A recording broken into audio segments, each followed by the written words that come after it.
All right. Good morning, everyone. We'll go ahead and get started. If my mic works, we'll go ahead and get started here.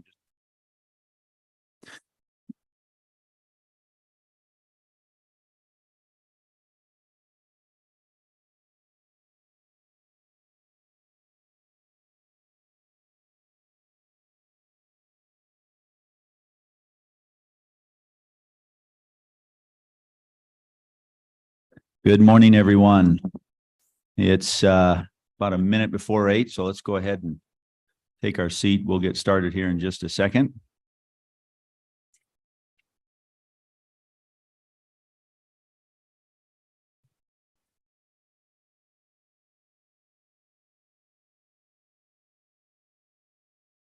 All right, we are 8 o'clock straight up. Good morning, everyone, and welcome.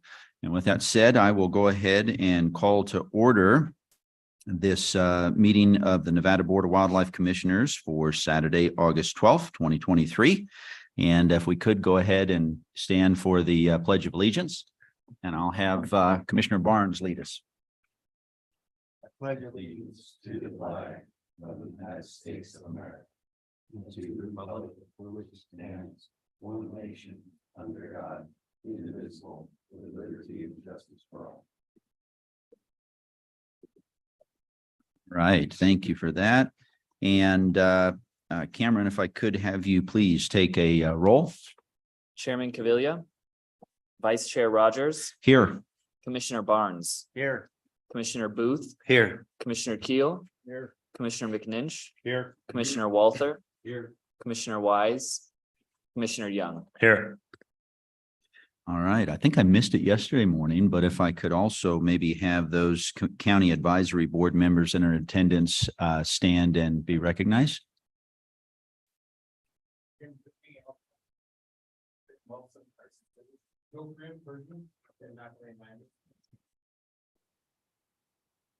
And anybody on line at all?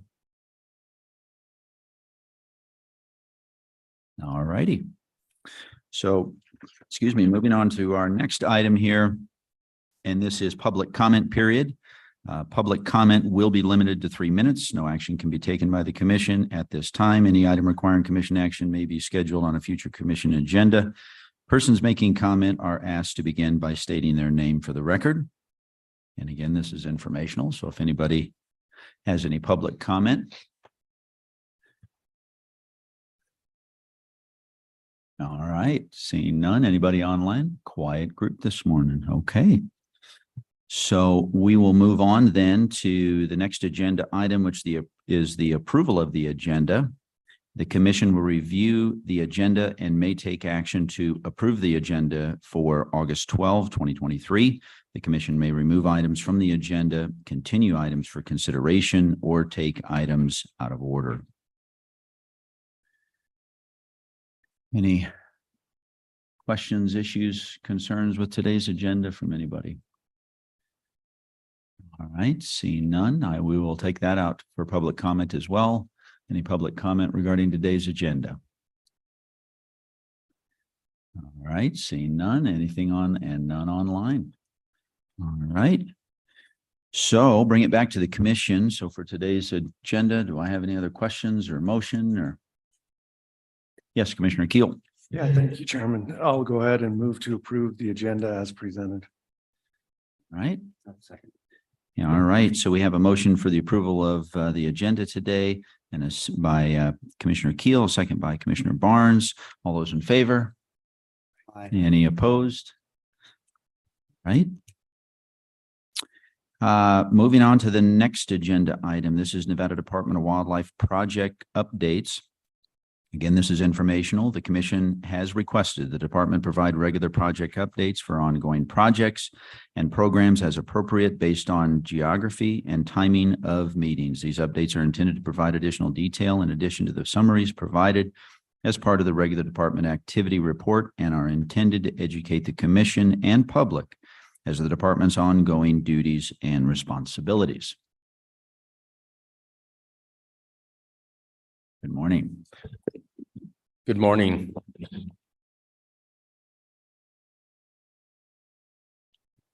Morning, Chair Rogers and fellow commissioners. I'm Mark Freeze. I'm the Habitat Division Administrator. This morning, we have a field trip to the Carson Lake WMA. But before that, we want to give you a quick PowerPoint on the wildlife management area. We're going to have Isaac Metcalf, our WMA supervisor for the Western Complex, come up, give part of a presentation, followed by Jake Ward, who manages the Carson Lake WMA. And then followed the WMA guys, we've got a game presentation from Russell Wolstenhume. He's going to be talking about the Fallon Duck Banding Project and botulism monitoring that's occurring. And then following Russell, we've got Jenny Jeffers to go over shorebirds, bird resources in the area. And if we can have questions held until the field trip, that would help us get out the door a little quicker and see a little more. That would be appreciated. But certainly if you have presentation, PowerPoint questions, certain slides, maps, we could probably take one or two of those in here. With that, I'll turn it over to Isaac to kick us off with the WMA presentation.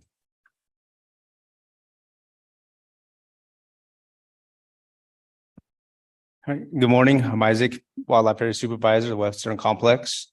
The Western Complex is Mason Valley, Alkali Lake, Scripps, Humboldt, Fernley, and Carson WMAs, what we'll be talking about today.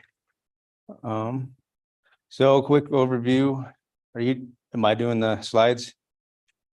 There we go. All right. So Carson Lake, what we're going to present today is the wildlife management area background, our wildlife resources, and our conceptual management plan. And then Jake will talk more about the on the field, on the ground stuff and our flood operations. So for our background, historically, the Carson Lake was the terminus for one of the terminus for the Carson River. I think it was 1903, Derby Dam was built. Everything got started by the Senator Francis Newland. That was his project to get water to the Fernley and Fallon areas. And then 1915, we had the Lahontan Dam was created.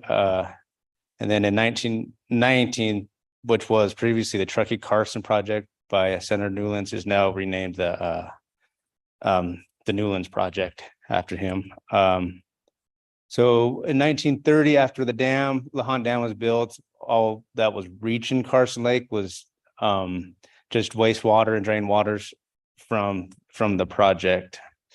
And then since 1912, the Greenhead Club, they had managed the hunting, and during that time, TCID has done community grazing on the area. And then in 1990, the Public Law 101618, that was written in that the property be transferred to the state to make a wildlife management area. But it took over 30 years because of water rights and issues when we had cultural resources, make sure that was taken care of. And the most recent setback was boundary adjustments. And then finally it transferred in April of 2021.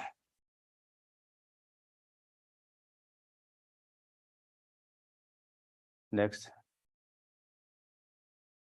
Oh. So this is our just a quick list of some of the game species that are found on there. There's mule deer, pronghorn, quail, dove, and rabbit. And we got waterfowl. We'll talk about that a little bit later. I think you'll have 2 more presentations on that. All right, next. Okay. So for our management plan, they started in 2009 before we had issues with the cultural resources and boundary adjustments, and then picked it back up in 2021. So to do the management plan was created to do the goals, objectives, and the strategies for the management. We had to determine what the regulations are. It's going to be kind of a unique area for most of the areas because we're going to have a broader audience and the users for that. So as we were making this conceptual management plan, and the last one we did was in 2021 for a public comment, and a lot of the conflicts were between a use, ATV use, where they're going to be allowed, can they be allowed, access to parking lots, are they going to be, where they're going to want to be on dikes, or going to make more parking, stuff like that. And boating was one of the major issues. Allow boats, are we going to keep the same as previous when Greenhead was in charge on certain days? So there's going to be a lot of stuff. Is it going to be the same, or are we going to move it over to something else to try to reach a broader audience and users for the different types of consumptive, non-consumptive users?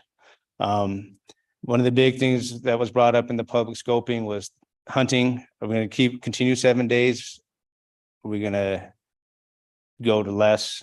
Just a lot of little things that are going to could be changed. The FIA in the area, I think that's still staying for now. And we're going to continue the grazing with TCID. We're in contract with them for probably got 3 more years I left on this current lease. And we'll revisit that again. Big thing with that is trying to reinstall our wildlife fence to protect the wetland area. But the floods we had this year set us back on that. And then we are going to plan on completing a draft this fall or winter. All right, and I'm going to turn it over to Jake. He's going to talk about more on the ground stuff of our completed projects, ongoing projects, and our flood that we'll look at today.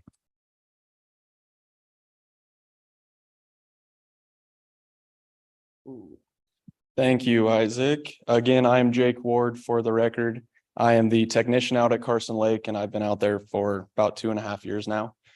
And so today I'm going to go over some of the completed and ongoing projects, and then I'll get into some of the 2023 flood operations and some things we've had going on out there over the last few months. And so first and foremost, with our projects would be our water right acquisitions. Over the last 30 plus years, we've been able to purchase and acquire roughly 7,100 acre feet of prime water with the help of many partners. That water is delivered from LaHontan Reservoir through the canals in Fallon, and eventually end up getting delivered to Carson Lake, and then we put it out into the wetland units. With that being said, a major portion of what we do throughout the year on all of our management areas, but especially at Carson Lake, is we are always monitoring and adjusting our water levels. We're trying to maximize the habitat for specific wetland vegetation, waterfowl, shorebirds, and really any other species that may depend on the LaHontan Valley Wetland Complex. And although that is a major portion of what we do throughout the entire year, we also have a lot of other projects that go on. Most recently, we've been working on the L82 project with one of our partners. That's a ditch cleaning and enhancement project, which will involve another water control structure. And we're hoping that that will help increase the consistency of water deliveries to Carson Lake. That's an issue that we face throughout the irrigation season. And then a little bit before my time would be the cabin drain and rice drain cleaning projects.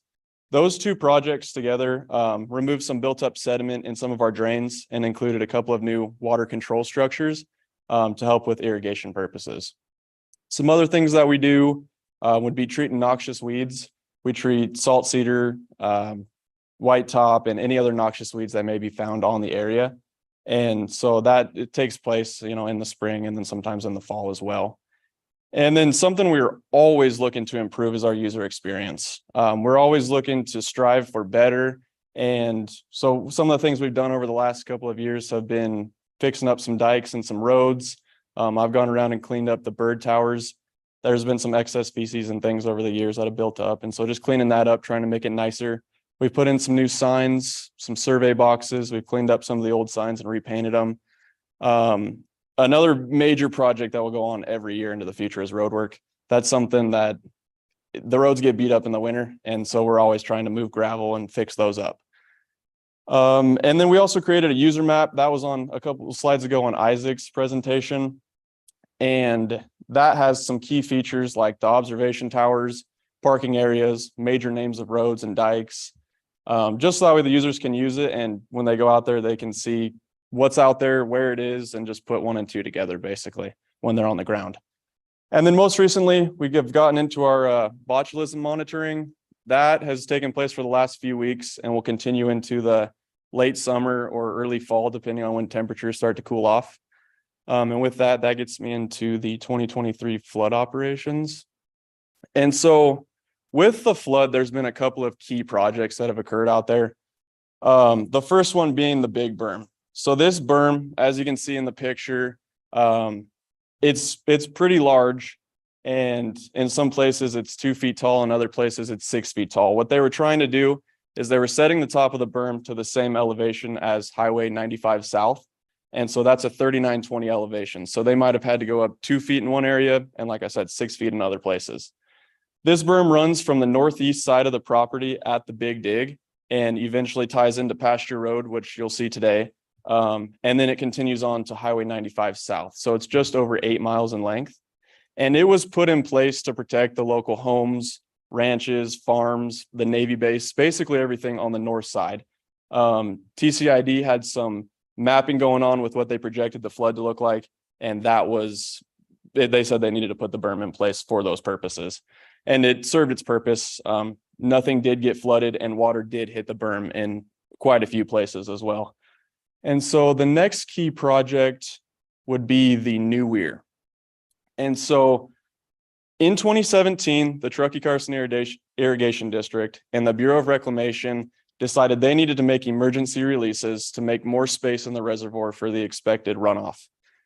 And at the time when they built this weir, it had the capacity of about 1,000 CFS that it could spill. They've done some work on it over the last few years and actually decreased the overall capacity by putting in some check structures and everything like that to put boards in, and it ended up taking down the capacity. But so this year with the high snowpack, they felt they needed to increase their ability to release more water. And so they put in the 2023 weir, or the new weir, as we call it out here. And this weir is 3 times the size of the old weir.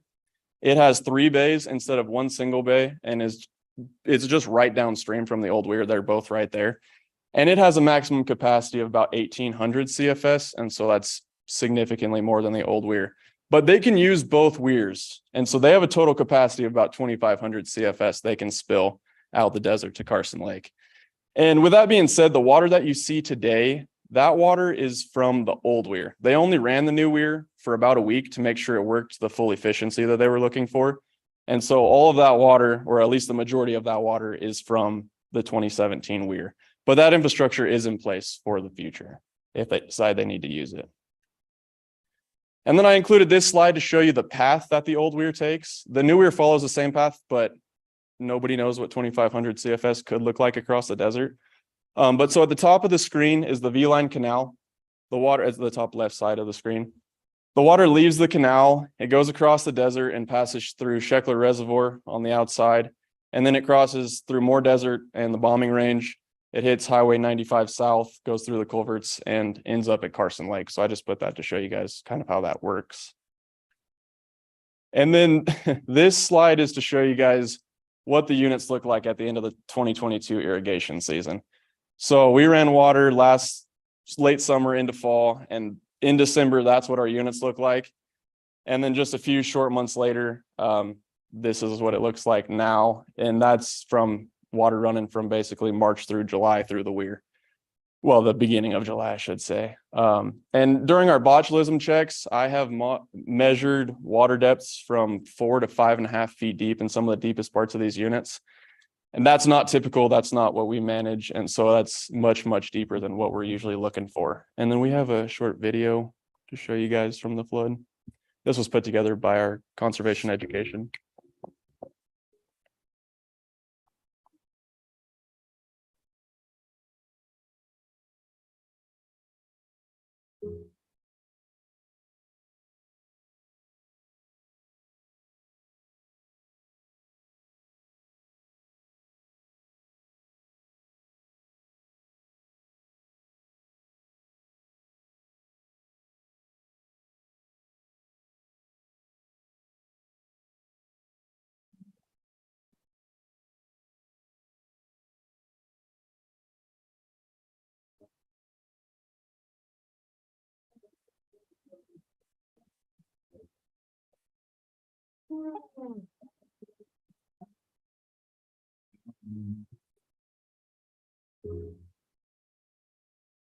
And so as you guys can see in that video, a lot of our key infrastructure is underwater, fences and everything like that. And then next slide, please. The clicker's not working. I just put these pictures up to show you guys. This is some of what you saw in the video, but these are some pictures I've taken from the ground and from the helicopter and things during some surveys. And so these are the things that we're facing. Some of the major issues is we've seen some major dike erosion going on, some big breaks in a lot of the dikes. Mind you, some of these are roads as well, so access is going to be an issue. A lot of our key infrastructure is underwater, ditches, drains, box culverts, everything like that is just underwater. And so as the water starts to recede, we'll likely see more erosion and everything on our interior roads that are completely submerged right now. And so these are the things that are going to have to be repaired after this flood is over. And it's going to take a lot of work. So that's all I have for you guys. We really appreciate the opportunity to give you this presentation and for you guys to hear us out. It really means a lot to us. And I don't know, are we saving questions for the end, or do we want? We could take a couple of quick questions if you guys have any on the PowerPoint. If not, you can think about them. We can talk about them in the field. Okay, thank you guys. Now we'll hand it over to Russell with botulism and duck banding. Thanks again.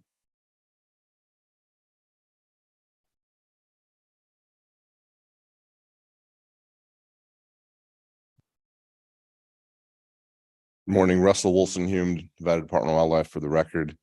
I appreciate the opportunity today, Mr. Chair, members of the commission, to talk about our banding program. I'll start off there. So there's a long history of banding with the department. Many of you know Norm Sakey, who lives in the Fallon area here, that's still really active in the waterfowl world, did banding for a lot of years. When Norm retired, there was about a decade where there was no banding program that was actively going on. So in 2008, the banding program was reinstituted for a number of reasons, and I'm going to kind of give you guys a 1,000-foot view. There's a lot of components to the banding program and why we do it, and so that's kind of what I'm hoping to try to convey today.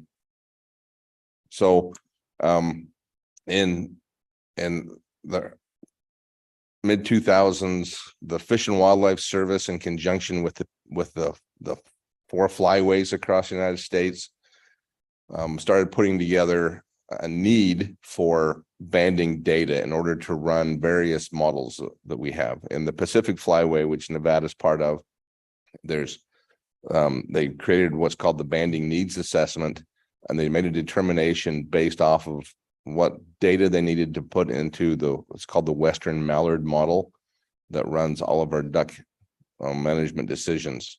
And in that need, they made a determination based off of recovery rates of bands, how many bands are coming back from a state, on how many bands are needed from various locations. As you can see from this list, Nevada has quite a hefty banding need of 4,000 mallards annually. Now, the reason why mallard, our objective, is because of that Western Mallard model. So all waterfowl decisions, except for SCOP, all duck decisions, seasons, are based off of the Mallard model. So whatever the mallards are doing, then management follows for all the rest of the species, except for SCOP, that has its own program. Well, because Nevada's recovery rate is much lower than the other states, we had a lot higher banding need in the state. So 4,000 annually is a pretty big goal, and this isn't the department's goal. This is a statewide goal, and that includes federal partners that do banding.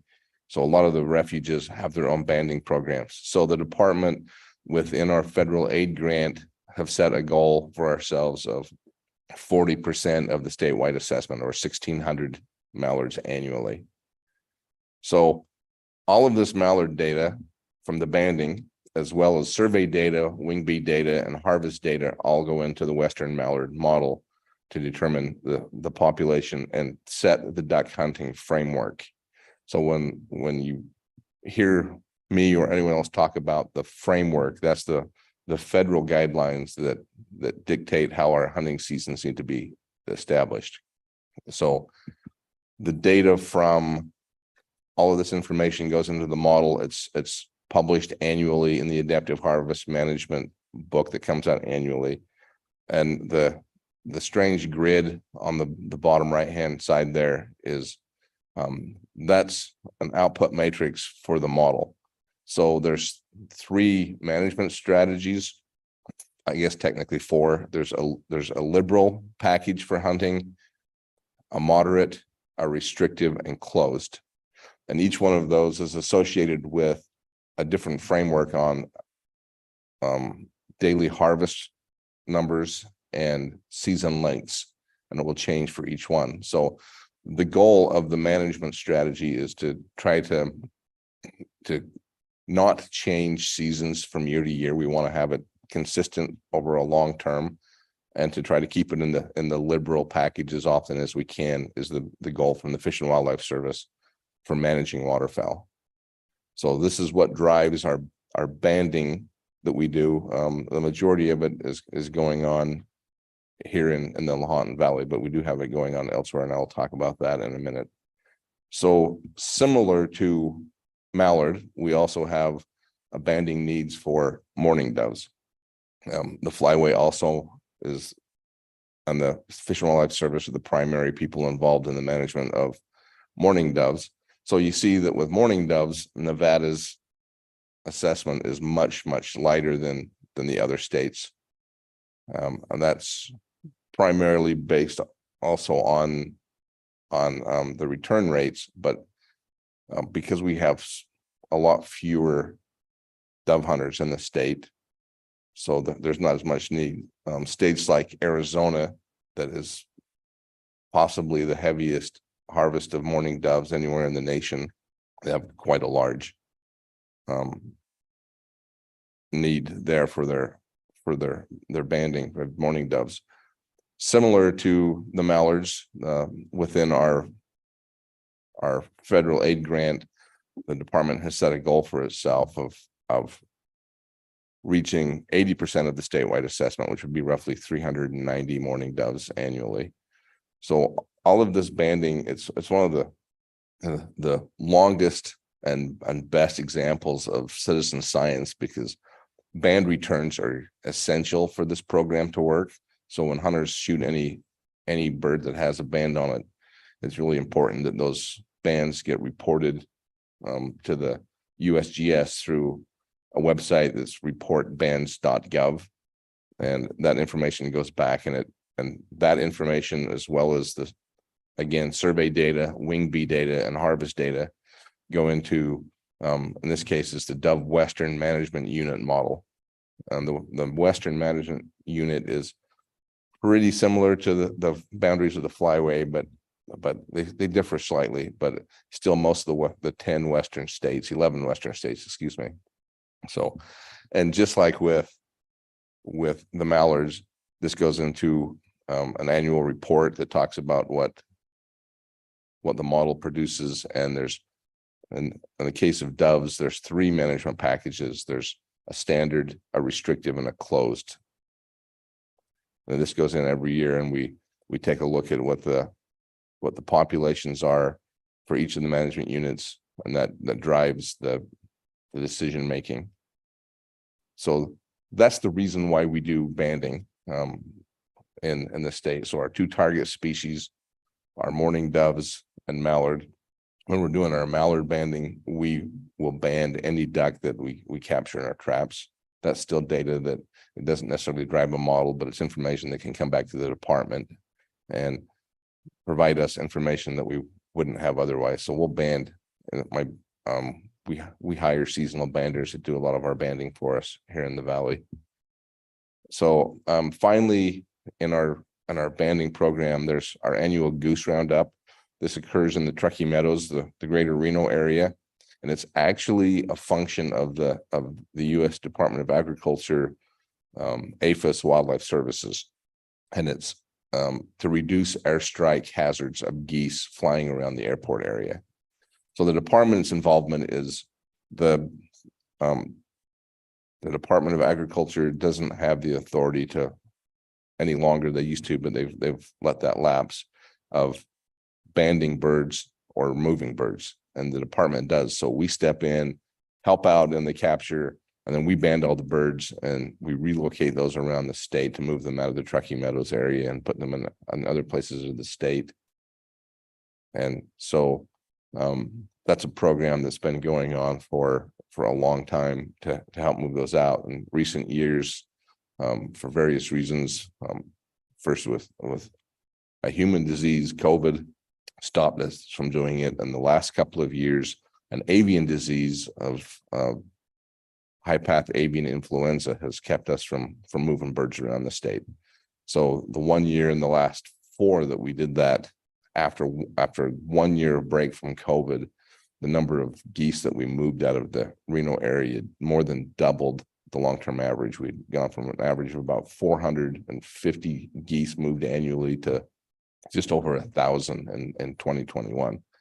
Now we've been 2 years without doing it. So when we get a chance to go back and do that, it may be a very large complement of geese that we move out of that area. So as far as places where we band, and the banding program restarted again, like I said, in 2008. In 2009, we started banding on Carson Lake. And Carson Lake is just banded periodically. It's not an annual thing. Water conditions out there, some years on dry years, the water isn't sufficient for a good banding program. Been a couple of years, this one included, where there's too much water for banding to be practical out there. We started banding at Stillwater Marsh the following year in 2010, and that has been an annual project out there to band out there. Mason Valley has joined us about 10 years ago, adding banding there. Then the last couple of years, a lot of our other wildlife management areas have gotten on board for our waterfowl banding, which has been really nice to get a complement of ducks from across the state, or instead of just here in the Lahontan Valley. So since 2008, on our banding program, the department has banded nearly 35,000 birds of various species across the state.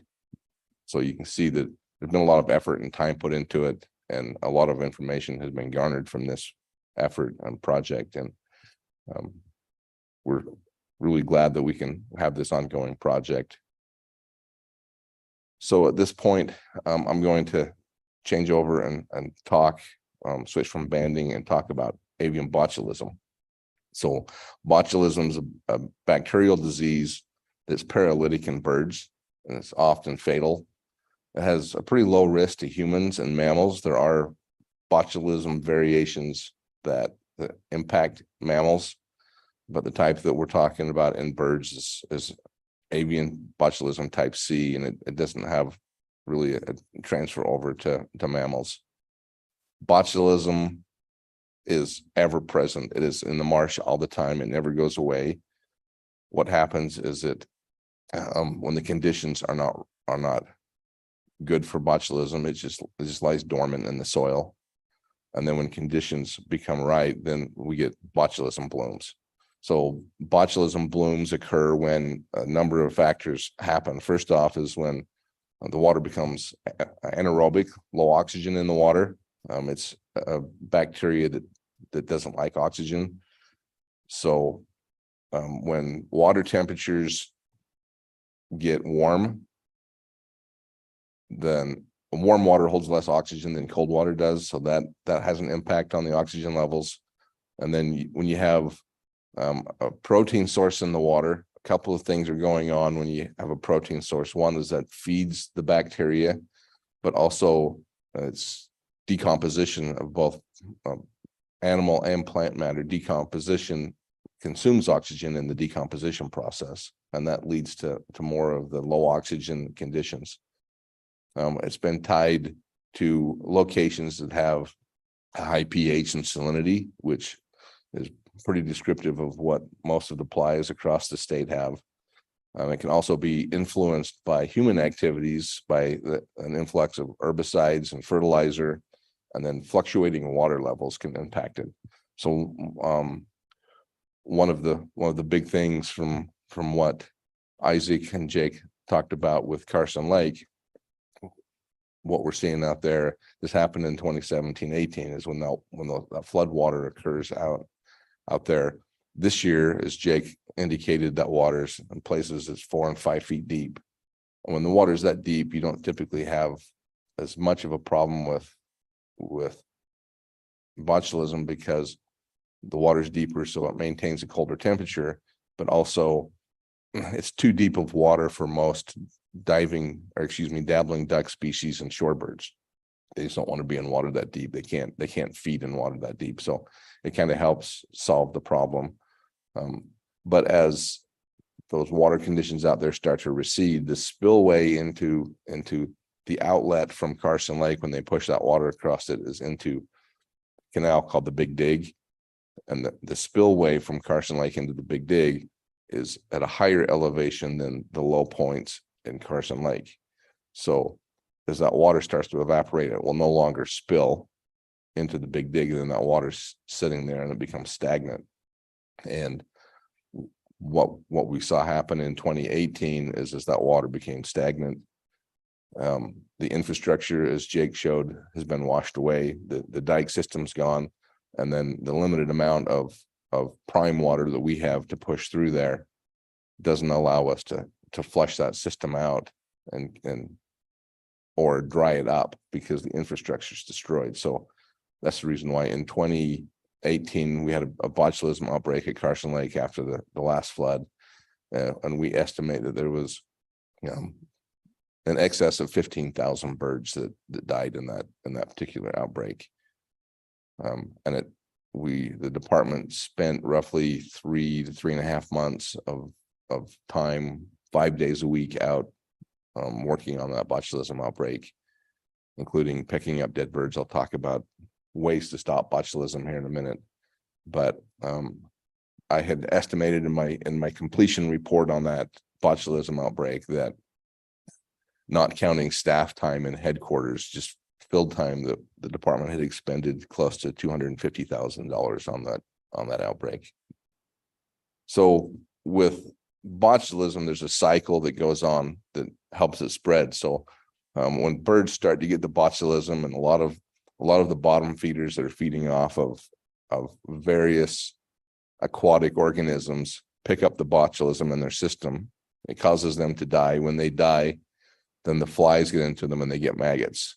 Other birds come along and the maggots are a good source of protein, and so they'll eat the maggots off of the dead bird. Those maggots are full of botulism, which then causes that bird to die, and it's a cycle.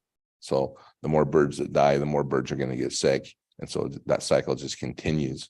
So you try to break that cycle in any way that you can. So how we break that cycle, there's various things that we can do to break that up. One of them is to drain ponds of water so that they're no longer an attraction for birds. The botulism is still going to be in the mud, but there's not a lot of reason once it's dry for the birds to be in there. Flush ponds with fresh water.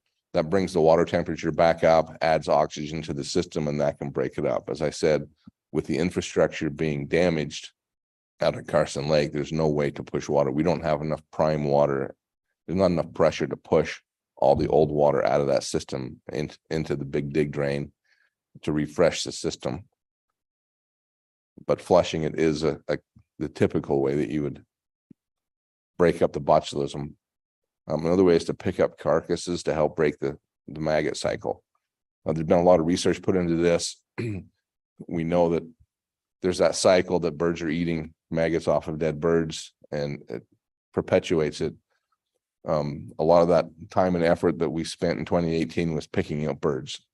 And the research suggests that when you're picking up birds, while it slows it down, there's a lot of, you can see behind that picture of Jenny there, that all the vegetation in the marsh, and the birds get back in that deep in that vegetation and die back in there. And the people doing the cleanup, it's hard to get back in there and find them. So while you can pick up a lot of birds in the open water, there's still a lot of dead birds back in the hard stem that's still adding to the cycle. And so it's nearly impossible to clean up everything to really break that cycle. So we still do it, hoping to at least slow the process down, and so that, you know, the public sees that we're doing everything we can to try to stop the outbreaks. So how botulism impacts birds, they start off with lethargy, and it creates progressive paralysis. It starts in their feet. So the first thing that birds do when they start feeling the effects of botulism is they move out into the water, because they're no longer able to walk very well on land. So being out in the water makes it easier for them to move around. As it moves up from their feet, it starts getting into their body pretty quick. They lose the ability to fly. And so really early signs of botulism is you'll see them out on the water and they flap swim, because their feet aren't functional anymore. They can't swim that way. So they'll use their wings and they'll pull themselves through the water. And so you see this wing flap across the water. As it moves up their body, they eventually lose the ability to hold their head up, and their heads fall into the water, and most typically they drown, as opposed to dying from the effects of botulism. If they're not in water, they will eventually succumb to the botulism and die. But most of the time they die from drowning first, as they can't keep their head out of the water. But that's exactly where they move to when they start feeling the effects. Botulism has been around for a long time. It was first recognized in Nevada in 1921. There's been more than 28 outbreaks in Lahontan Valley of more than 500 birds. There's always small outbreaks. We see those everywhere. We see them around town in Reno almost every summer from urban ponds. We see them in other bodies of water. Most of the time on our management areas, we're able to manage for those by, like I said, drying ponds or flushing ponds. The largest Lahontan Valley outbreak was in excess of 52,000 birds, and it happened in the Carson Sink, which is on the north end of Stillwater Refuge. So it was mentioned earlier in the last presentation of the water flows and where it ended. Carson Lake, when it got to Lahontan Valley, would split historically into 3 channels. 2 of those channels went out and fed what's now Stillwater Refuge and the Carson Sink, and the third one ended up in Carson Lake. Because most of the water was going to the Carson Sink, historically, most of these large outbreaks happened in the Carson Sink. And this one of 52,000 had happened in the late 40s out there on Carson Lake. In the Carson Sink. And with the water management changes that have been made, where they now push that water into Carson Lake, it's moved the likely location of botulism outbreaks from the sink to Carson Lake, and has moved that burden onto the department now that body of water is our management area. So as I discussed, the causes of botulism, Carson Lake is a prime location when there's a lot of water on it for it to perpetually be an outbreak location. So, there's always discussion going on about ways to mitigate that in the future, possible ways to possibly move water differently across that management area, as opposed to the current plan of just pushing large quantities of water across there. But that's a discussion that's going to take a long time to try to find those solutions.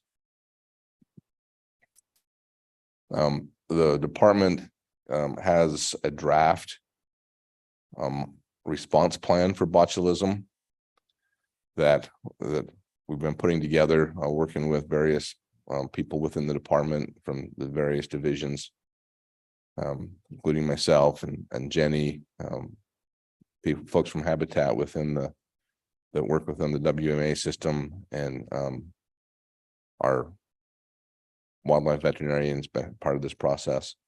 So the first step of our draft plan is prevention. And so appropriate water management is really important and key, and enhancing our monitoring. We're going to start looking at water temperatures and dissolved oxygen levels in the water, so that we can see before it starts happening that those conditions are starting to get prime for for botulism to occur.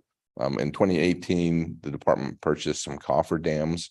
In Jake's presentation, you noticed a bunch of breaks in the levees where water was going through, and that's part of the reason why we can't manage water, is because when the levees are broke, there's no way to handle where that water's going. So we purchased coffer dams, and those can be used. It's not as great as the original infrastructure, but it does help isolate some of the units. The biggest problem with the coffer dams is you saw the road system was destroyed. So getting out into the locations we need to with those large coffer dams to put into place is a challenge. As far as response goes, when we have an outbreak, we're looking at carcass cleanup, hazing, water management, and then a duck hospital. So a duck hospital is a situation where you can set up fresh water for these birds if you can get them out of the botulism rich environment and put them in fresh oxygenated water. If you catch them early enough, they can rehabilitate in that situation and recover from the effects of the botulism, and then return to the wild without problem. And in 2018, we moved a large number of bucks through we had a makeshift duck hospital. Stillwater Refuge has a permanent one. It was determined not to use that one. They offered it to us, but it's about a 40-minute drive from Carson Lake to where the duck hospital is, each direction.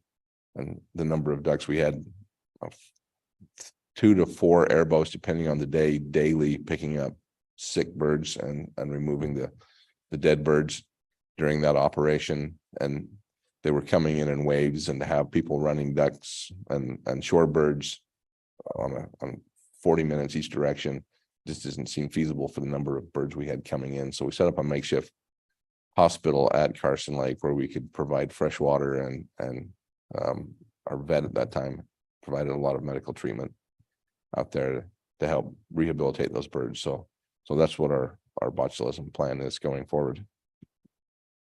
And I don't know if we have time for any questions.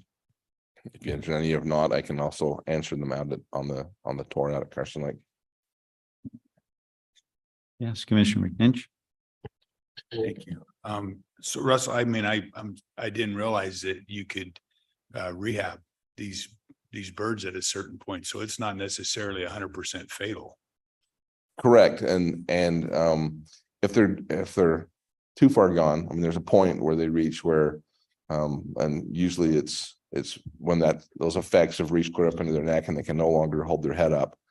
They're not even in freshwater able to do anything that would help themselves rehabilitate. So if you can get them, we like to catch them when they're still in that wing flapping phase, because at that point in time, they still have mobility of their heads and necks. And then we can get them in those situations where they can be rehabilitated. And we have pretty good success at that stage. Any later than that, and there's generally not much help for them. Yeah.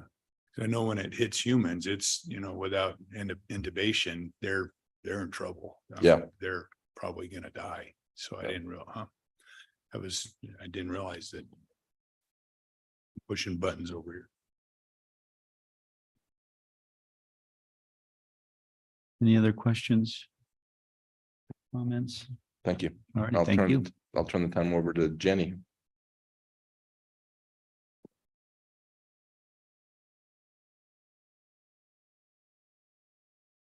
Good morning. I'm Jenny Jeffers, for the record, wildlife diversity biologist, and I'm going to talk to you about shorebirds, how we census them, and how Lawton Valley is important to these birds.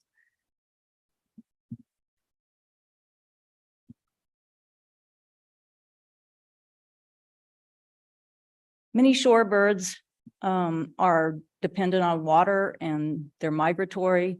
Some of them that migrate to the Lawton Valley are breeding in the Arctic region and breeding in the Arctic region and nesting in other areas like the Pacific coast.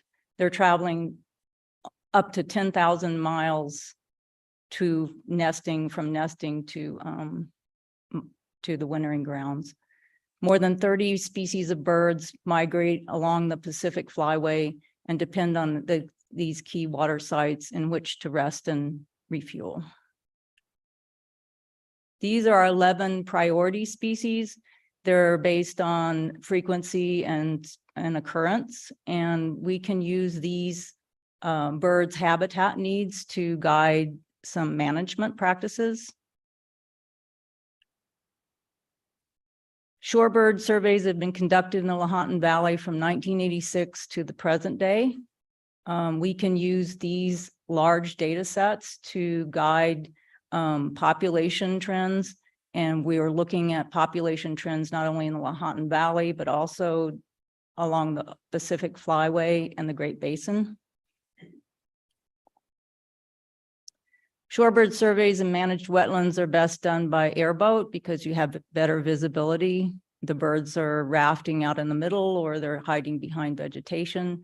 But when water levels don't permit this, we do the walking and driving shoreline with transects to conduct our surveys, and also on other wetlands that aren't managed. This is the method that we use. So shorebird surveys from 1986 to 2019 were summarized and analyzed, and they are in a journal article, and the reference is at the bottom. This is a summary, just a quick and dirty summary. The spring surveys. I have to look at my notes. I can't see the screen.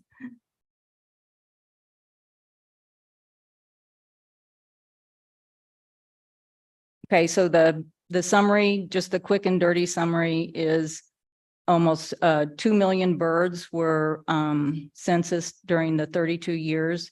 During the spring surveys, that was equals 29 years, 30 years. The average for the year was 34,320, and the fall average over those 30 years were 22,868. This chart depicts predominant shorebird species pooled over 32 years. And as you can see from the 2/3 of the pie chart represents 4 species: dowitchers, American avocet, least and western sandpipers, and it accounts for 88% of the population that was censused during those 32 years. In 1988, Lahontan Valley received the designation as a site of Western Hemispheric importance from the Western Hemispheric Shorebird Reserve Network, and I'll only say that once. From here on out, it'll be WISRN. This level was based on the number of shorebirds visiting annually, so spring and fall. And we are only one of 117 sites with this designation in the Western Hemisphere. We're the only one in Nevada. So that shows you how important Lahontan Valley is. The criteria for this designation was 250,000 birds visiting annually, or greater than 10% of the biogeographic population of a single species. And we met both criteria because we have a large number of dowitchers visiting, so they met the greater than 10%. We just celebrated our 35th anniversary of the WISRN designation. Members of WISRN from Argentina and National Audubon were in attendance to present us with our certificate.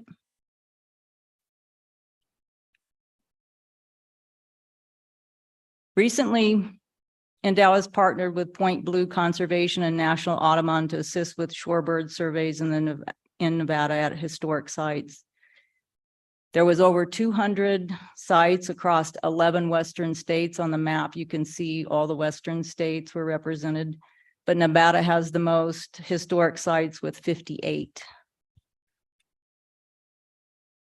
These were the research objectives. The main one is to compare the current populations to historic populations, a 30-year change.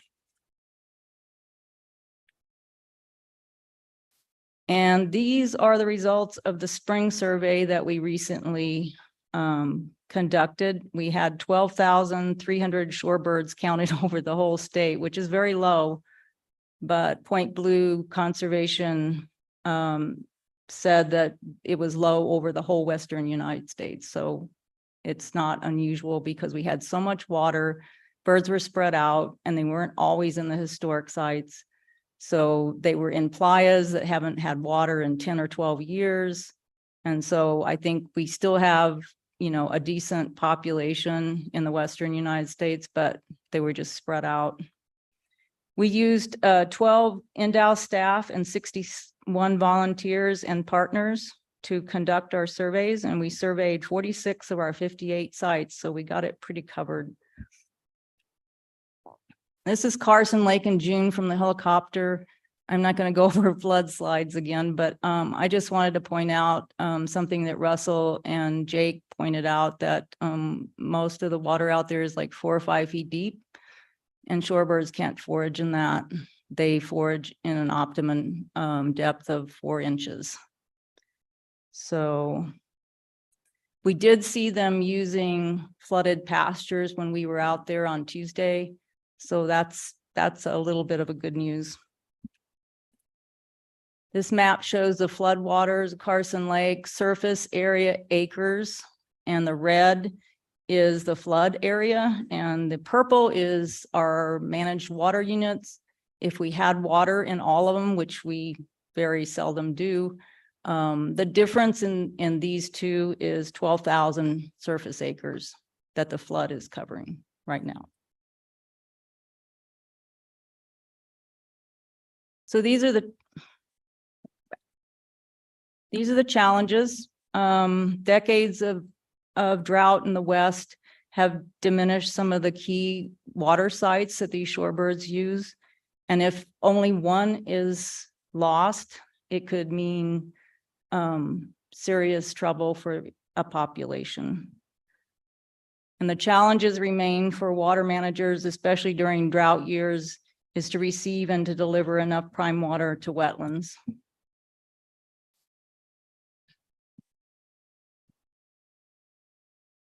I'd like to acknowledge our partners and volunteers to make all this happen, and our photographers that allowed the use of their pictures. And also, I would like to commend our Habitat Division on their water management at our WMAs and through drought and flood. It seems like our drought cycles are coming more often and our flood cycles are coming more often, and it's really a difficult task, and I commend them for their management. I also want to send a special thanks to Jake Ward, who creatively pushed drain water to one of our smallest units, the York, last spring in 2022. And during this time, it was shorebird migration. The shorebirds went to the York and used it. In fact, the population at the York was higher than at Stillwater Refuge with 5 units full. And in the fall of last year, the population at Carson Lake in 2 of our units full of water was 70% of the population in the Lahontan Valley. It was over 10,000. So even when resources are not equal, we have less water, shorebirds prefer Carson Lake. And with that, I will take any questions, or we can wait till we get to Carson Lake. Any questions at all for Jenny? Seeing none, thank you very much. Appreciate it.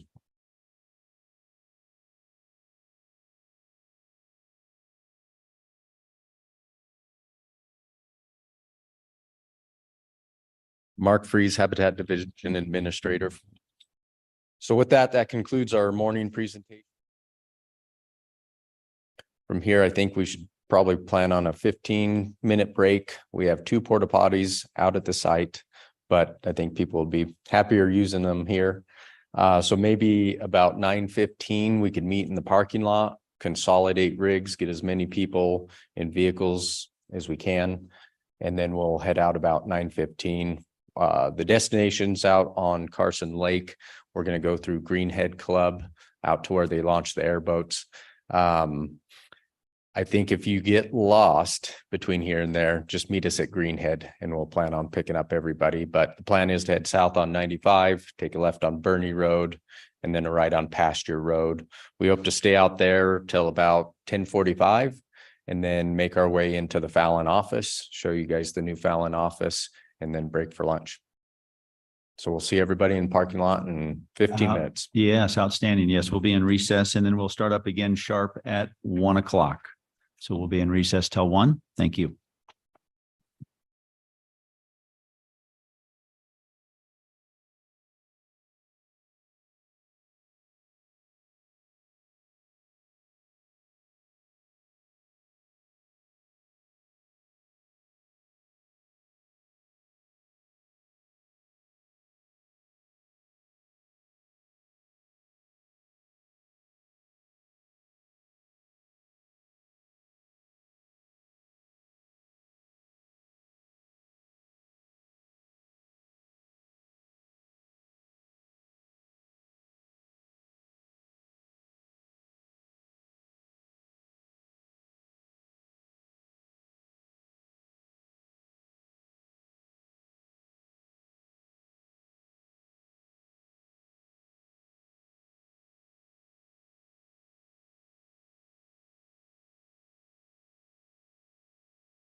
Okay, we are 1 o'clock straight up.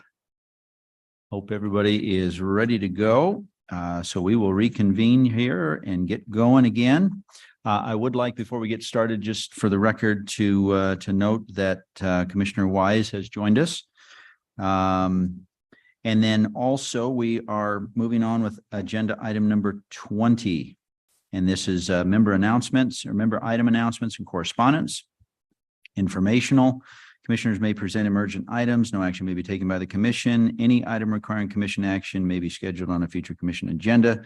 Commission will review and may discuss correspondence sent or received by the commission since the last regular meeting, or may provide copies for the exhibit file. Correspondence sent or received by Director Janae may also be discussed. Director Janae, any other? Thank you, sir. I do not have any other items. Outstanding. I don't think anything else from the commission. All right, seeing none, we will move on.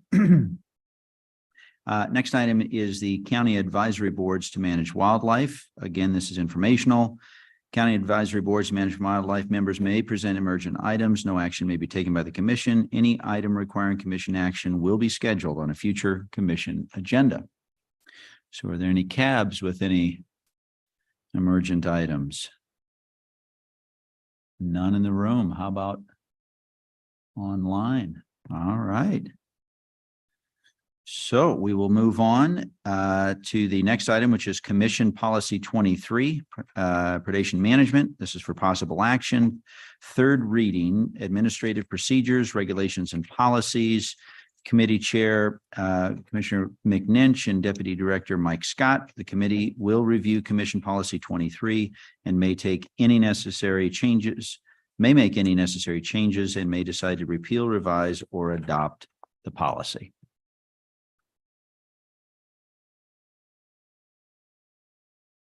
So, for the record, Alan Janae. So on policy 23, after hearing some of the comments upon review of this, policy 23, I think what we want to do with the passage of AB 70 and how it has a trickling effect on policy 23 as far as the selection of lethal versus research management and habitat, that selection and that choice within AB 70 has influence on this policy, and we would like to pull it back, work with Commissioner McNinch, and come back with a cleaner version after that change.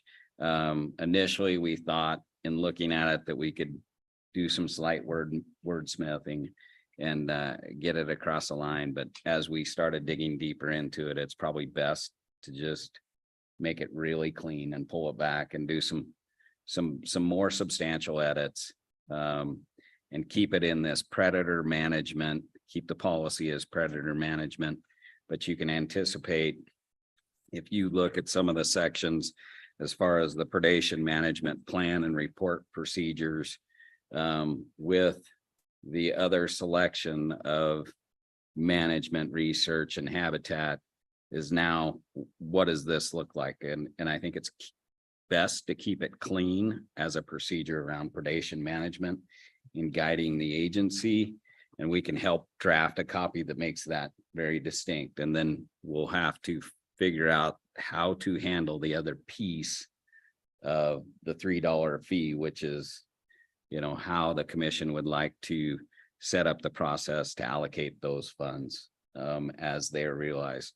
We do have time because, as I mentioned before, is with the changes of AB 70, that will be a year in lag, because this year you guys approved a predator plan that was funded off of last year's funds. So next spring, you'll be approving the predator plan that actually was from this year's application process. So there'll be a little bit of a lag. So we've got time to deal with it. So rather than rushing to approve this policy, and then literally having to dust it back off and make the tweaks, I think we just want to stop, hit pause, allow the commission the opportunity to contemplate the impact of AB 70 on this entirely. So that's what we're going to do. That's what we're proposing. If there's anything that the commission has that they would like to talk or think about in what was proposed, we're prepared to do that. But otherwise, like I say, I don't know that it's worth the time, because we'll most likely clean this up to a point where it may or not have consequence.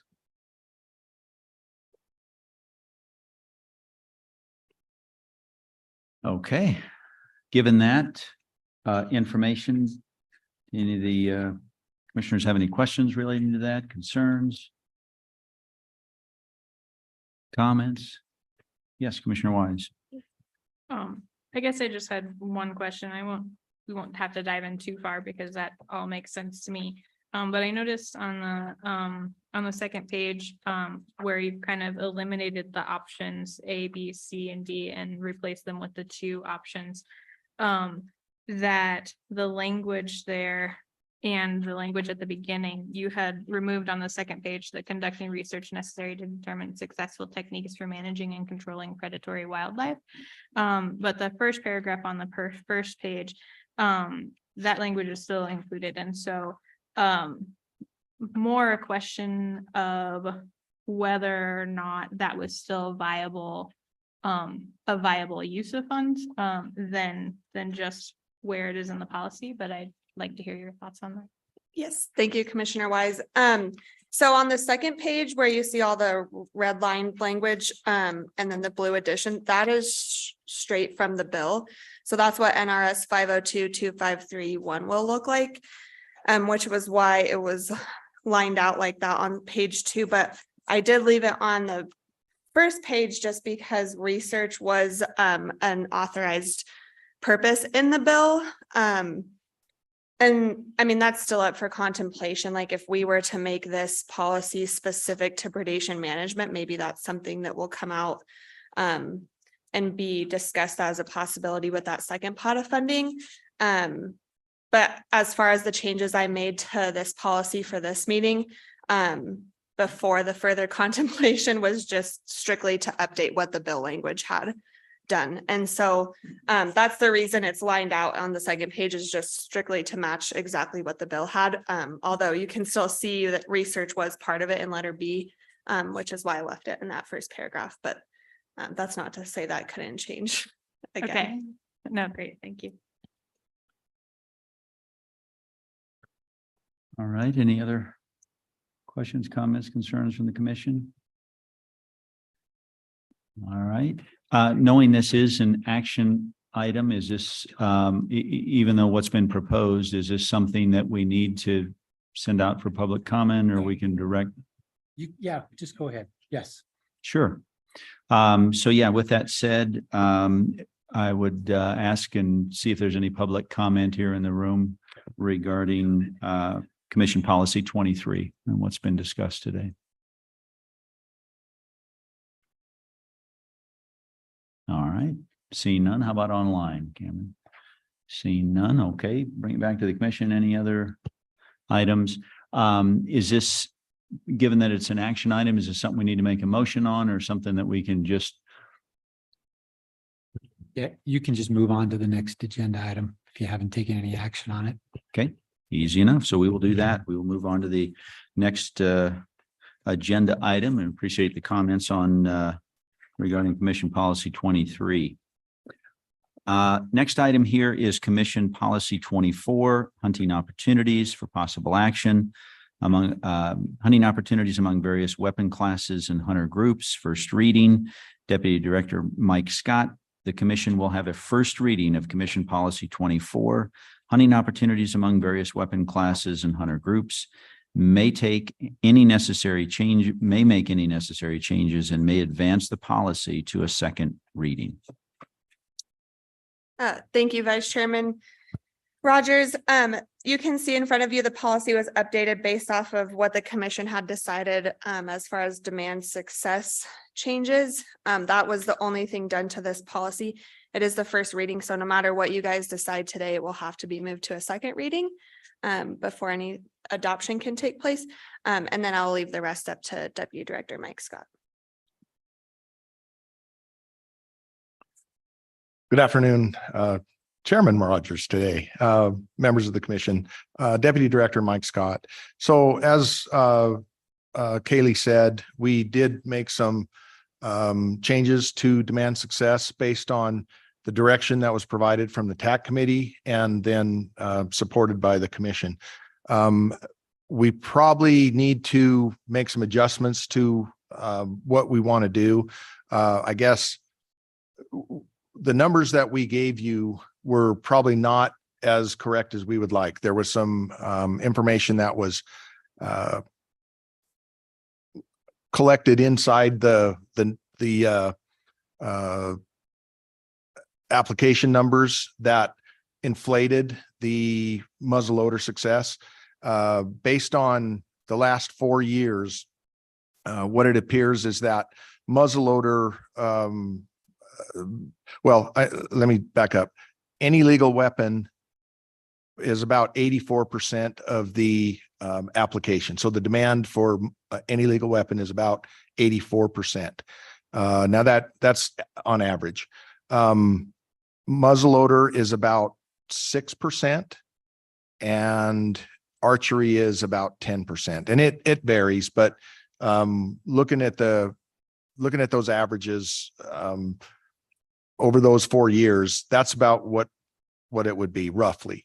And I guess the question that we would have, just to add on to that, 25% of the basically the demand goes to junior hunters. So that 84%, if you multiply each one of those by 0.75, so the remaining 75%, it would be roughly 64% any legal weapon, 8% archery, and 5% muzzleloaders, somewhere in there. I guess the question we have is, would you suggest that we use that on a statewide level? Would you suggest that we go unit by unit and look at those 4 years of demand? Or would you like us to compare standard units, alternative units, non-standard units? It gets super complicated, and you know, we come before you every year and provide these numbers, but there's a lot of adjustment in the way that we could find those numbers. And so I guess we're seeking your direction on, you know, in the policy, it's pretty cut and dried. It says, you know, demand is this, but it's far more complicated than that. And I don't know if we want to take this back to the TAC committee and provide a little bit more of a presentation to them and get direction from them that would then come to the commission and to us, or if you want to, how you want to approve that today.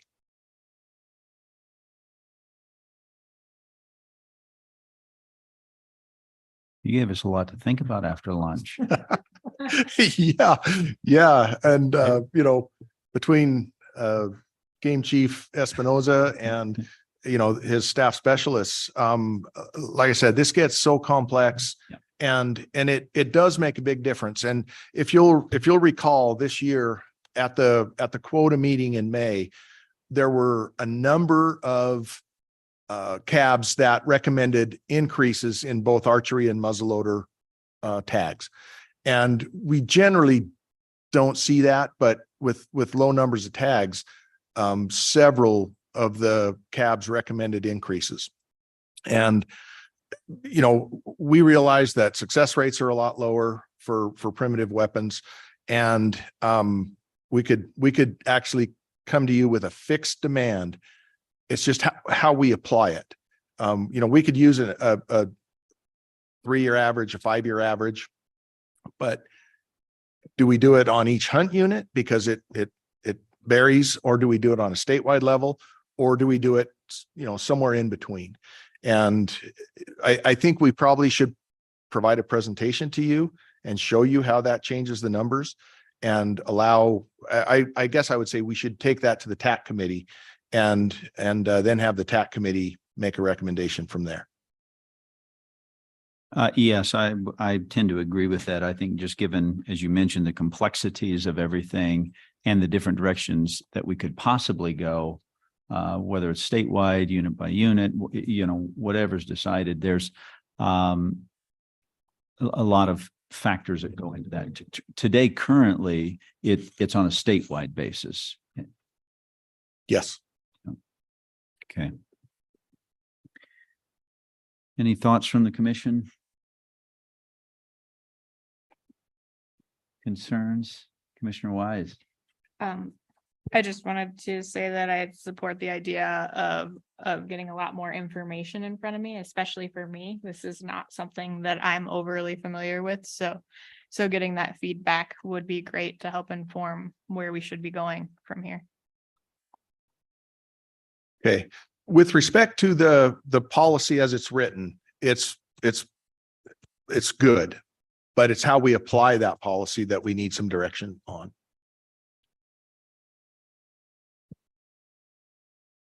All right, anything else from the commission at all?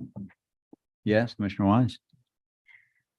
So in terms of the direction that's given, that doesn't need to be written into the policy.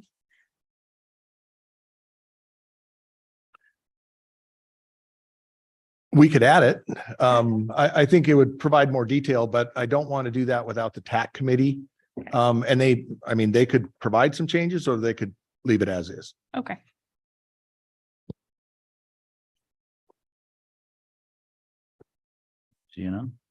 Anybody else, any thoughts? All right. Anybody from the public wish to comment on Commission Policy 24? No takers. Anybody online, Cameron? All right. Bring it back to the commission. Anything else from anybody? So again, I'm assuming it's nothing that we need to make a motion on, just the guidance and direction that the notion of sending that back to the TAC committee and having a review of that information and ultimately coming back to the commission with some recommendations from the TAC committee. Okay. Outstanding. Anything else on that?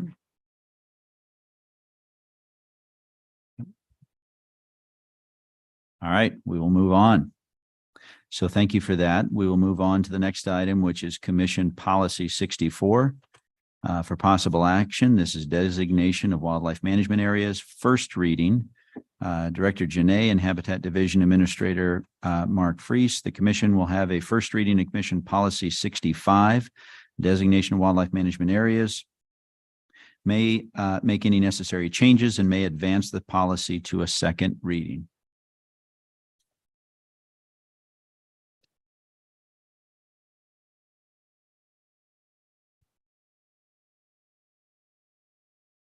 Afternoon, Chair Rogers, fellow commissioners, Mark Fries, Habitat Division Administrator for the record. We're here to discuss with you about incorporating Pole Canyon into the designating it as a wildlife management area in cooperation with the private landowners. But before we talk about that, just want to run through a quick presentation for you, give you some more background details.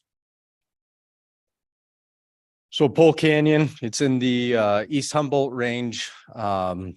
That's Secret Pass Road, just a little bit south of the colored area. East Humboldt Range, we put a conservation easement on the property. It's about 2,100 acres in conservation easement. A portion of that includes a public access easement. And that public access easement's about 4,700 acres. And that's the non-highlighted portion of that area. You could see there's public access along Franklin Creek. It splits and there's a portion from the south end that goes to that far southeast corner and runs through the property. So that has motorized use on it. Where the star is actually a parking area and then a public access route through that private property. And that's the portion we're asking to designate as a cooperative WMA. So the regulations we just wanted to put before you so that everybody understood. Dag Burkett could probably refine or clarify anything if I screw that up. But NRS 504-140 basically states the department is authorized to enter into an agreement with landowners to establish wildlife management areas and to enforce regulations necessary thereto for the purpose of providing greater access for the public to hunt or fish on private lands and protect the private landowner or leasee from damage due to trespass or excessive hunting or fishing pressure. And then bullet 2, the department can designate certain portions of the area as closed zones for the protection of these properties, so long as we post these conspicuously along the boundary. So that just goes over kind of our authority. Also is NRS 504-143, the creation and maintenance by commission, kind of the power to permit access to use these areas. So this regulation states that the commission has created and maintains other cooperative wildlife management areas. And the commission may permit hunting, fishing, or trapping on or within or access to or occupancy of the use of areas to be created and maintained. So this gives the commission the authority. And what we're here today to recommend, there's a number of restrictions put on the public access easement. And so some of those restrictions include campfires, camping, high impact recreation, predator hunting, and trapping. And in order for us to regulate these, we first need to designate it as a cooperative wildlife management area. So real simply, policy 65, you could see the track changes where under the cooperative wildlife management area, we've included Pole Canyon Cooperative Wildlife Management Area, and we're hoping that you'd be able to designate this area and help us manage that property for the public benefit. Now, this is the first hearing. This has to go through a couple hearings. And happy to take any questions, but I wanted to provide a map. Caleb McAdoo developed this map just this week. This is going to go on the parking lot area, letting you know your restrictions, thanking all of our partners, and just providing more information. There's a QR code there that you can scan, and it'll take you to our WMA page, which you could get further information on. With that, we're happy to take any questions.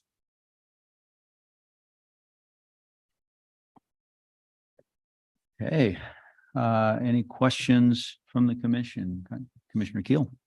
Yeah, thank you, Chairman Rogers. So I'm not familiar with this property at all, Mark. Maybe how was this used previous to the conservation easement? And what activities were allowed? Like, has there been motorized access in this area? Was trapping allowed, mountain lion hunting? I mean, commercial guiding?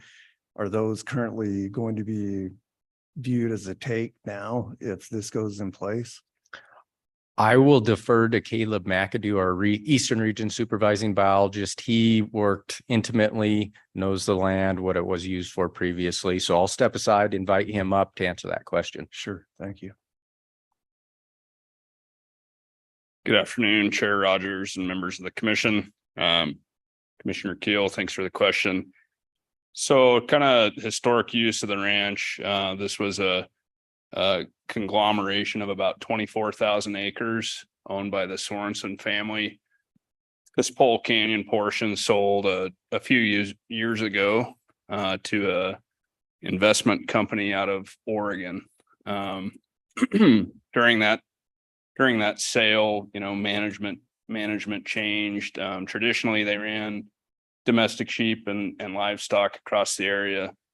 Of course, with the bighorn sheep herds, mountain goat herds, this property extends up to about 11,000 feet. Really unique property in that regard. We were working to try and limit, after that 2009-2010 die-off, trying to limit some of that risk of contact between domestic sheep and bighorn sheep and working with the landowner. So a component of this easement actually does restrict that component of future domestic sheep and goat grazing. That's part of the overall conservation easement. With regards to the question of past access and things of that nature, a number of years ago, a commercial guide kind of had the area, under contract, if you will, paid for a trespass fee and kind of based his operation through there. And then recently, sorry, my watch is blowing up on me. And then recently, another outfit had leased it, a group of individuals from Utah, to kind of do the same thing, landowner tags and that type of thing. But traditionally, little public access up the Franklin River, up Pole Canyon itself. Horse Creek provided a, traditional public access. You can see in that southeast portion, there's a small yellow line that just barely touches the property. I grew up hunting that as a kid, and that was closed down in the last 15 years. So this is a monumental step in public access for, the public, for constituents. It's a unbelievable property. And, at 4,700 acres, it's actually pretty misleading because of all that undulation in the terrain. It's incredible. I appreciate the color on that. Yeah, I think I've got a better grasp. Thank you. Any other questions or comments from the commission? All right.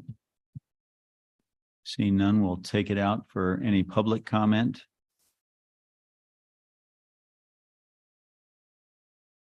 Right, no public comment on policy 65. Anything online, Cameron? Any questions? Okay. So bringing it back to the commission, my understanding again that regardless of what action is taken today, it will go to second reading. Okay. Easy enough. So with that said, again, is that something we need to or want to make a motion on, or just can direct for a second reading? You can just make a motion to move it on to a second reading, or yeah. Okay. All right. Commissioner Barnes. Then I would so move to move this on to a second reading. Easy enough. We have a motion for a second reading. We have a second from Commissioner Wise. So we've got a motion to move this forward to a second reading and a second by Commissioner Wise. All those in favor? Aye. Any opposed? All right, that motion passes. All right, so thank you very much for that.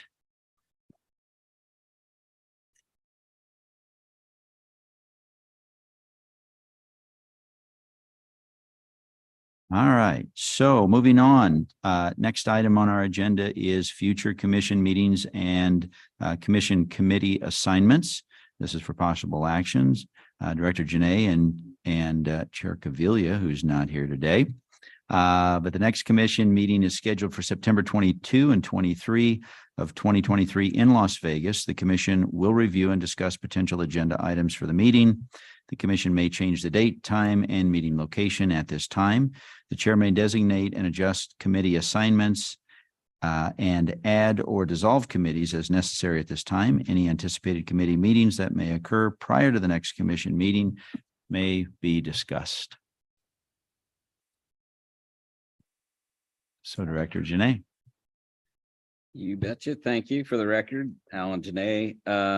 The primary item that we have at the September commission meetings is typically fishing regulations. So that'll be coming forward with the fishing regulations for the following year. Other things that I have put on the list for agenda items is policy 24, as we heard here. Policy 24 coming through the TAC. If there is a TAC meeting, we'll evaluate whether or not that gets scheduled on the agenda. And then this policy 65 that we just had. Additionally, we will put another division overview, one of the other divisions, and we will come forward off of the executive orders that asked us to look at the regulations. And there was a regulation freeze. And then there was a regulation review. simplification and cleanup that the governor had asked. And now with the executive order, number 8, he has basically lifted that freeze and allowed commissions and boards to now start propagating regulations that came out of this session, but also the previous session. And then to take efforts in doing the work that's necessary for those regulation removals or cleanups. So what we'll do is we'll schedule some of that to bring that back forward to refresh the commission's memory on that, and then start contemplating what the priorities are and how we want to start dealing with some of that cleanup and other future regulations. So that's what I have currently. Stand for any additions you may have, if you have any. Yes, thank you. Anything from the commission as it relates to future commission meeting on September 22nd, 23rd? Anything anybody'd like to add or change or? Easy enough. Good. This is an action item, so I will send it out to the public if anybody has any comment or wish to comment regarding future commission meetings.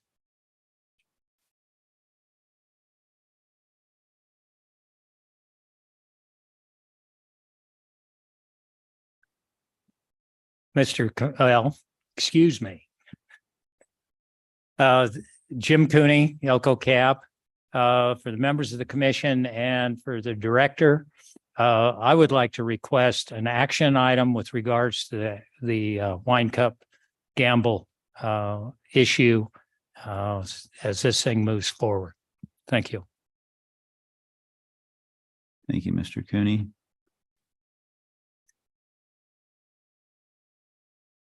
All right. Anyone else here in the room? All right. Seeing none. Cameron, anything online? Okay. Director Janae, any comment regarding to adding the mentioned wine cup gamble for? I absolutely can do that if that is the wish of the commission. I think that was something that it seemed in the spirit of the comments that the commission was having during that presentation. So yeah, we can bring that forward for you. Okay. Commissioner McNinch. Thank you, Mr. Chairman. Along those lines, Alan, would there be an opportunity to get some of the feedback on the departments, get a presentation on the department's feedback to Wine Cup? They'd mentioned that there'd been some correspondence there. Personally, I'm not sure how much interaction there was there, and I'd be kind of curious to hear the department's thoughts on the Wine Cup from an agency perspective.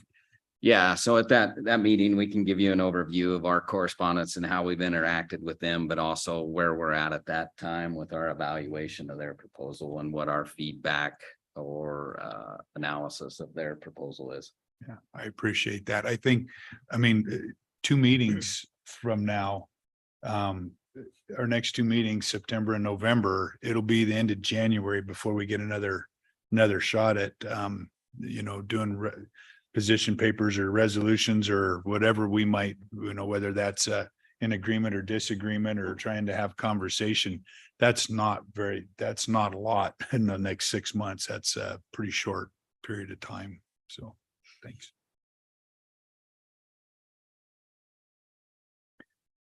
All right. Anything else from the commission? Any other items of discussion around that? Okay. The only thing that I would add on this particular item, it talked about commission committee assignments. I know we've had some changes on the commission in terms of a new addition, as well as some folks coming off. I guess wanted to see if that's something that we could move. I mean, I'd much rather have Chair Caviglia kind of look at those committee assignments and have a chance to look and review that before we make any changes. So if that's something that we could move to the next meeting as well. Okay. Yes. Vice Chair Rogers, members of the commission, Mike Scott for the record. Commissioner Keel, I'm just wondering if we want to have a Mule Deer Oversight Committee meeting in mid-September and then provide a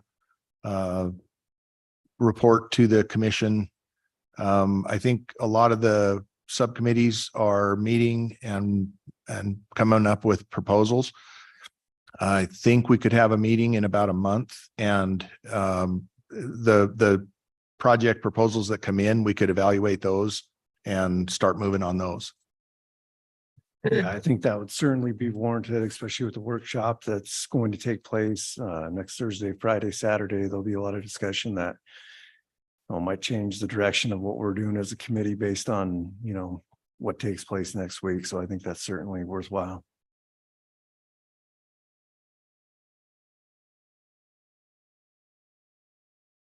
All right, some good recommendations. Anything else from the commission?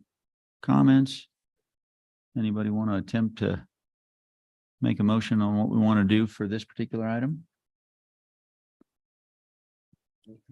Something that we need to, Craig, or something that easy enough? I think we all are in agreement and understanding those different things that we want, which I think are great. The mule deer enhancement recommendation, wine cup gamble, and the others that Director Janae mentioned in terms of the fish regulations, policy 24, policy 65, some updates from the governor. So anyway, a lot of items for discussion at the next meeting, which will be great. All right, with that said, if there's nothing else, we'll move on to the last item, which is public comment period. Again, this is informational. Public comment will be limited to 3 minutes. No action can be taken by the commission at this time. Any item requiring commission action may be rescheduled on a future commission agenda. Persons making comment are asked to begin by stating their name for the record. So any public comment here in the room? Seeing none. Cameron, anything online? And nothing online. All right, so that is our last item of the day. And with that, I want to thank everybody for allowing me to stumble through as chairing the meeting. My first go around, you guys made it painless. So I appreciate that. So again, thank you for everybody in attendance. Thank you to the commission, and we will stand adjourned. Thank you.